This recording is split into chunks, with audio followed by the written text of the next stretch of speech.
Olá, hoje vamos falar de um dos instrumentos mais terríveis da paixão de Jesus: os pregos com os quais ele foi fixado na cruz.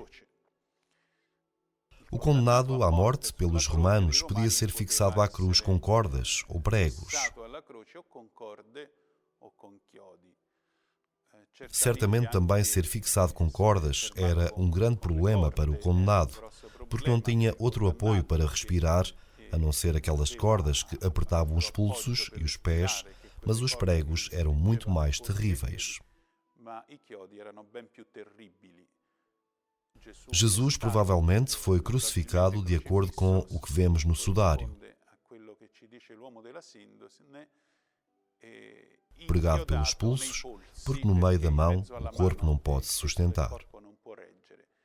Os pregos normalmente eram colocados nos pulsos, portanto, 2 pregos nos pulsos que atravessam nervos particularmente muito dolorosos do corpo humano.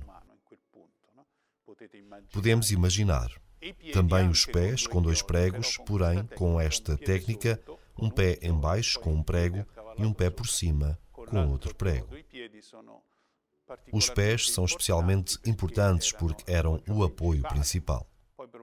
Depois, provavelmente sobre a cruz, havia qualquer outra forma de apoio, porém muito relativo, porque, além da dor que provoca, obviamente, o prego que atravessa os membros humanos, os tendões, os nervos, existe a pior tática desta tortura que a cruz representava.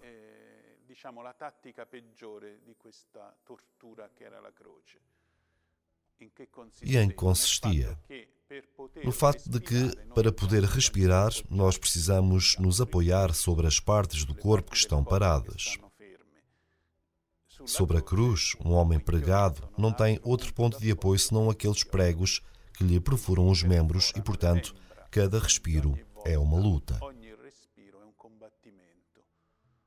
O sadismo deste instrumento típico da maldade do homem está exatamente nisso. A cruz coloca o condenado contra si mesmo. Se quiser viver, deve sofrer. Se não quiser sofrer, deve morrer. Porque não pode respirar e morre sufocado. Uma morte terrível, uma das piores mortes, uma das piores, uma morte lenta. É claro que o condenado respira como pode, respira mal, mas justamente isso, aos poucos, lhe envenena o sangue e, por fim, cede, não respira mais. Jesus morre antes disso, o seu coração rompe-se, morre de infarto. Mas, normalmente, o condenado passa por isso. Então, o objetivo deste método de usar pregos é, como eu vos dizia, colocar o homem contra si mesmo e é uma imagem forte da nossa condição. O homem que procura a felicidade, mas é forçado ao pecado porque não sabe onde está a felicidade e, portanto, age sempre contra si mesmo. Imaginemos um homem que está num matrimónio que vai bem, mas de repente apaixona-se por uma mulher e coloca o casamento em crise e destrói a si mesmo. Eu nunca encontrei pessoas assim felizes. São pessoas que carregam feridas profundas e que causaram tanto sofrimento aos outros. Facilmente nós nos colocamos contra nós mesmos. Apenas o pecado nos convence e nos engana. O homem se encontra contra si mesmo e é este o verdadeiro sofrimento, a verdadeira dor, porque perdemos a esperança. No fim, nós somos uma sociedade de desesperados, ou seja, de pessoas que, contando consigo mesmas para viver bem, se deparam com o facto de terem errado muito, estando contra si mesmas. Então Jesus, acolhendo desta forma atroz de morrer, nos cura deste mal. Paradoxalmente, os pregos dão testemunho do amor que Jesus leva à cruz e da sua vitória sobre a morte. Recordem Tomé, que não acreditava em Cristo ressuscitado e queria colocar o dedo nas suas chagas onde estavam os pregos.